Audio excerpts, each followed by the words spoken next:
Welcome to the Geek Freaks Podcast. Before we get started, make sure to hit the subscribe button on Spotify, Apple Podcast, Google Podcast, Breaker, Castbox, Stitcher, and all other platforms you may be tuning in from.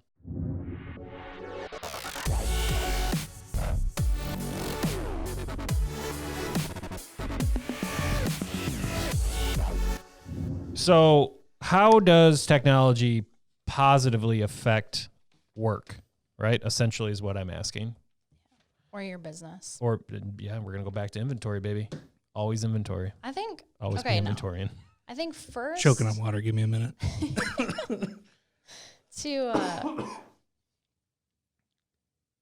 No, you're good. He's not dying yet. If he falls out of the chair, we'll stop. Yeah, no, that's all right. Okay. I think to figure out how businesses are positively affected by technology, first we have to talk about the different ways that businesses handle their IT, okay? So there's like a couple different categories I can think of. In marketing here, we always like to throw Greg from accounting under the bus. He's a nice guy. He never did anything to anybody. I don't know. So I'm going to interject real quick. Okay. I've done almost every one of these situations as an IT person. So I got real excited about this topic. I've worked in companies where pretty much, all of these are a thing. So I guess I could just read off the categories and then we can go back and talk to them. Okay. So number 1, no one handles the IT. Number 2, Greg from accounting is pretty good with computers. Number 3, there's one in-house IT professional. Number 4, there's an in-house IT department. And then number 5 is outsourced IT. So something like an MSP, something like Omega Computer Services. Okay.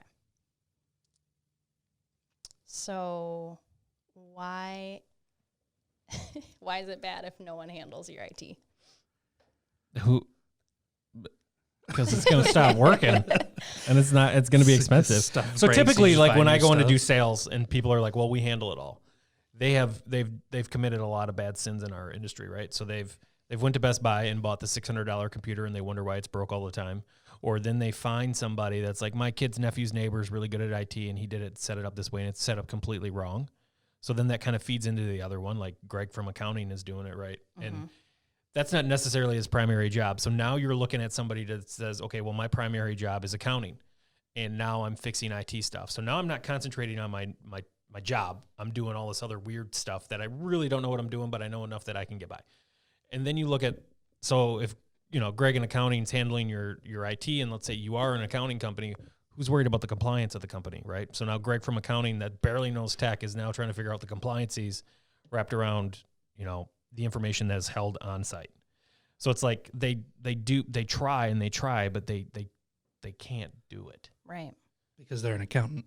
Not even that. I mean, you can learn a lot. Well, when I was in right, college, but I mean, was doing that's not your primary task. You really don't know what you're doing. Join to become IT. You join to become an accountant. Or they buy a $600 computer from Best Buy that's home, and then they can't get it on the domain, and then they wonder why, and then they got to spend another $100. You triple over a nickel to save $1, whatever the saying is. Triple over $1, save a nickel. Whatever the case is, they don't know what they're doing to the depths that they should be running a business on it. Yeah. And then other employees, to go back to Greg, other employees have an issue with their computer, and they don't know who to go to, because they're like, well, last time Greg tried to fix it, he didn't, and it was a complete show, and now I don't really Greg know gets what to thrown do. under the bus because he was just trying to help out and be a cool dude, and now everybody's like, That's what I'm Greg saying. jacked up my computer. Well, dude, think about that. Think about how that works for us. You know what I mean? Everybody, granted, it's different for us because we have such a positive experience, but if and this is why we don't do things the certain ways some other companies do, is like if you touch a computer one time, whatever that issue is, you own it. Failure or success, you own it, right? So we're actually setting Greg up for failure no matter what. Right. Because something isn't going to, we've all seen it. We're like, oh, I can't get this to work. Oh, it worked one time. Oh, Greg fixed it. He's a magician. Oh, God, Greg, it's back, and you didn't do a damn thing, and I hate you, Greg. And it's your fault these haven't been processed, and It's tough. But I think and then you go to, you take it another step forward. So Greg's out of the picture, and now you have a one-person IT shop. And so then you have these A trunk slammer, for better lack of terms. Like, so we spend, we'll get back to that. A one-person IT shop, the biggest disadvantage is he goes on vacation, he gets hit by a bus. Unfortunately, something happens to him. Then what happens to your business? Right. Nothing. Yeah. You're screwed. Do you know your domain? Greatest documentation all time? Because otherwise you're in trouble. Yeah. And we all know that that's not the case for much of anybody. No, it's all in his head. You got to get that IT glue. But like the one TM. It's tough. It's no free ads. Sorry, IT glue. Feel free to sponsor us. But like you don't understand, like, and you won't know until it happens. You always take it like for granted. Like for a long time, I did my mom's company's IT by myself. I didn't know. I just knew the password. You don't think about it. It never becomes a thing until it's a thing. So then an in-house IT department, that's tough because it's expensive. Real expensive. And I think that big companies do that really well. But I think you have to be a decent sized company for it to be worth your investment in quite a few quality IT individuals. Well, yeah. Yeah. And absolutely. So if you're not, and you have that one person you have that one sysadmin that runs your network, what happens when he goes on vacation? What happens? You're calling him, because I did it for a long time. I was the only IT person for a while, and it was incredibly hard for me to do anything. I got all the after hours, I got all the vacation calls, I got everything. No matter what, I was always on call. But for a complete in-house department, yeah, it's tough. Yeah, and if you have like a whole team, it's just a huge expense because you got to pay for benefits and insurance and salaries and all that stuff for 4 or 5 individuals to run all your stuff, and it's expensive. Yeah. And then on top of that, you have the equipment spend, you have the networking spend, you have the tool spend, you have all the spend that is hitting your budget inside of in a house, in-house. So, and based off the previous podcast with a high turnover rate, you have guys going out, coming in, you got to retrain them and spend all that money and time for that. Yeah, that's true. I don't know how much it is to spend. I don't. You probably know what it is, but to train somebody is expensive as heck. Yeah, it is. I don't know what the number is. I know there's some number you can tie 51 days or something like that to get somebody fully trained back up to. No, that's just to fill an IT position. Oh, is it? Okay. It's 51, an average of 51 days. Yeah. That's just to fill the position. Not even to get them, not even including training and such. Okay, I misunderstood that number. Yeah, so you're already a couple months behind, and then it costs. I can't remember exactly, but it's like equivalent of their salary to get them trained. And I think to even take that even one step further, I think it's not just IT jobs that take that long to fill. Right. Think about some of our small businesses that are looking for CSRs or anything. It's incredibly hard. Right. And then once you get them, you have to train them and spend the money to do that. And God forbid they don't work out. Yeah. Because now you're another 60 days in. Yeah. Jeepers creepers. And it goes back to training though too. Like I know since you've been here, we've been trying to make our training more streamlined and simplified, right? So that consistent. It's just do your thing. So it's less time suck for everybody else. So so it can be repeatable. Yeah, but it goes back to that last podcast of like turnover happens, especially in IT. Yeah. And so then that last one, outsourced IT. So that's what we do. So I mean, we can toot our own horn and whatnot.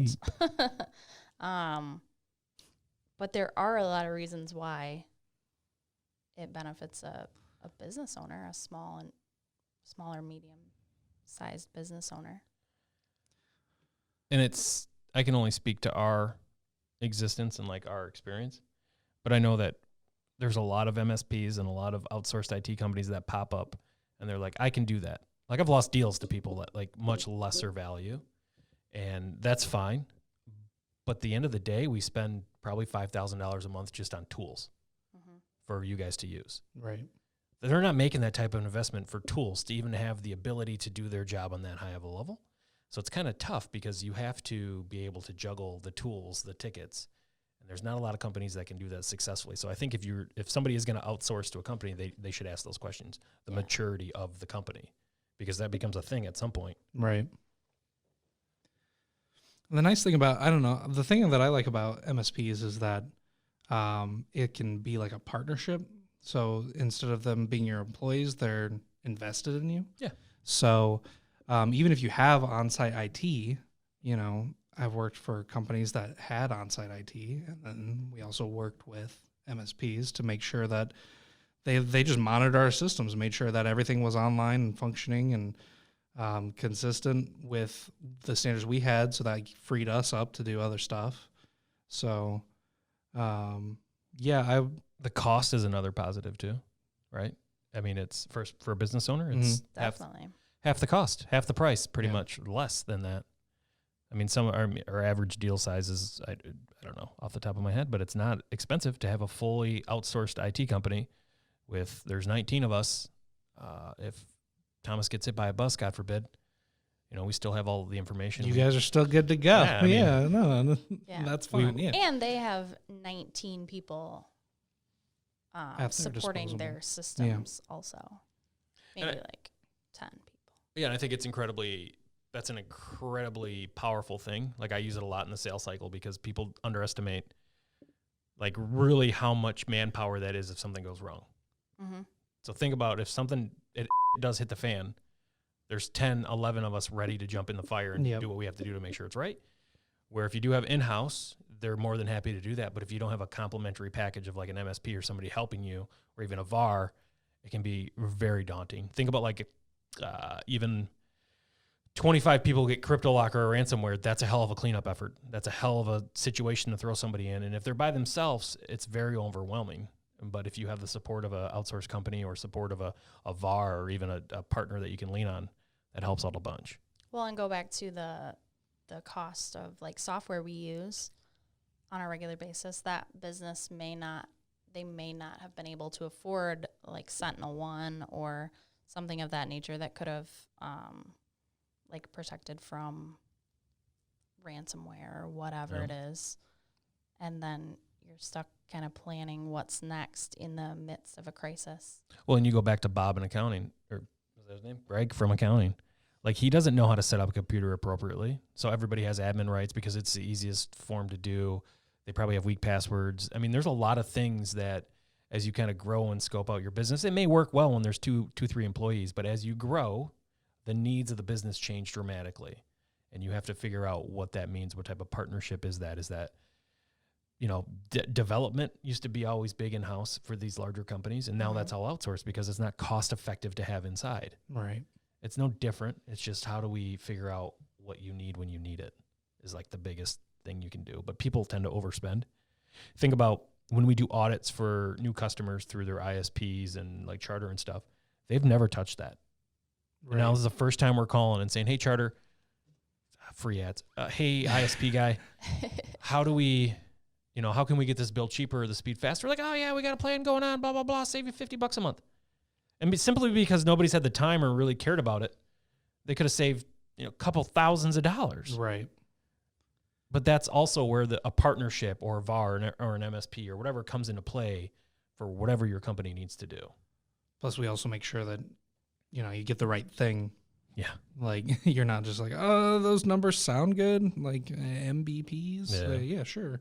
Like, no, we actually know, and we can make sure that based off of the resources that you need and the programs that you use, that you're going to get, the speed you need and et cetera. And just I think in this example, the benefit of it too, like to even think past the business owner seat, think past my seat to the employee seat, standardization, someone to talk to that's not Greg. So now you don't have this animosity between you and Greg in accounting, an entire team to support, relationships with everybody. Yep.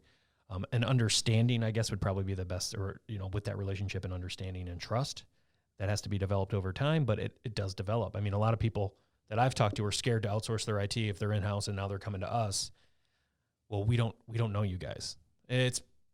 We're pretty easy to get along with. Right. All we want is your stuff to work and make sure you're happy. Yeah.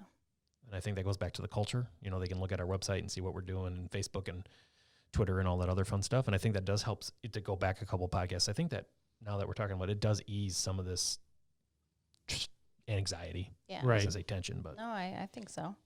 And I also talk to friends who work at maybe like larger organizations who do have in-house IT departments, that's great. That's fine. They can handle a lot, but they complain that sometimes things take like a week right. for something to be resolved because it's just only so many people in that IT department.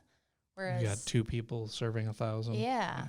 So it's like, yeah, I had this issue and I waited a week for it to be resolved. Meanwhile, the company is just, losing efficiency and productivity out of that one employee. Right.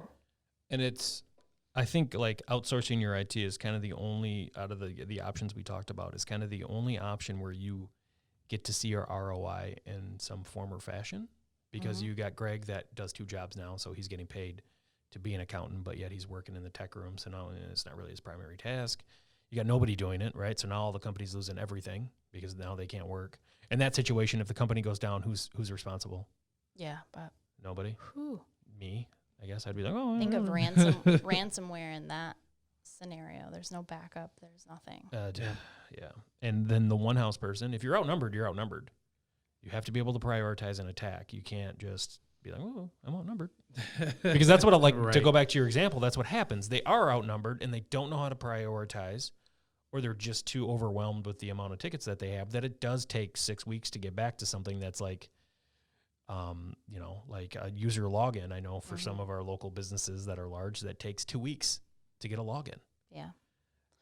To think that we're outnumbered 3,600 to 7 people, 5 people in our service desk room, and we're closing things within 5 hours. Yeah. But think about that one IT professional. They only have so much knowledge in their head, so much knowledge that they can grab from a knowledge base or Google or whatever. Right.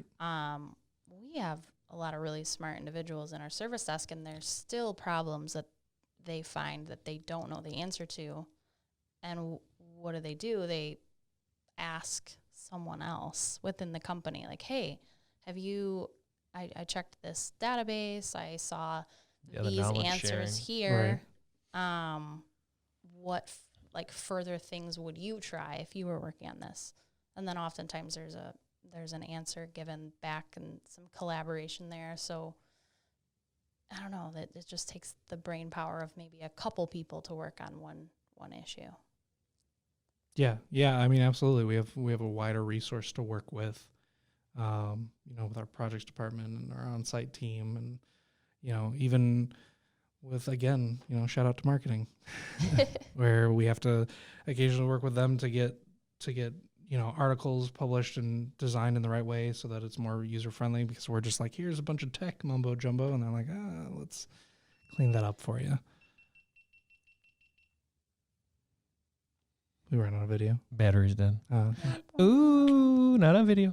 Lastly, though, but what if you had to look at it as an overarching theme? What are the benefits and the positives that a company that's using an outsourced IT company like us? What do they get? We named a ton of them, so I guess we could recap. You save money. You get better customer service. More timely solutions. Wider resources. What'd you say? Wider resources. Okay. All right. Sorry. Yep. A broader range of resources. More people.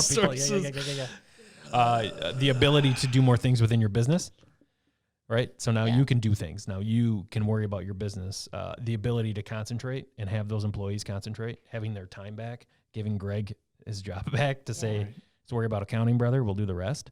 I think there's a lot. Better, more efficient, software and hardware. Yeah, I was just going to say, think about the hardware. Not buy that firewall from, Best Buy. No free ads. Yeah. Big box store. TM. Blue and yellow. But people do that. And they run their entire business on a $99 router from the big box store. And they think it's great and it's fine. And then something happens. They're like, oh, I don't know why this happened. And we go in and say, well, it's because you have this firewall that nobody uses anymore, nobody wants, or whatever the case is, and it's hackable. Whatever the case is, that just screwed me up in my train of thought.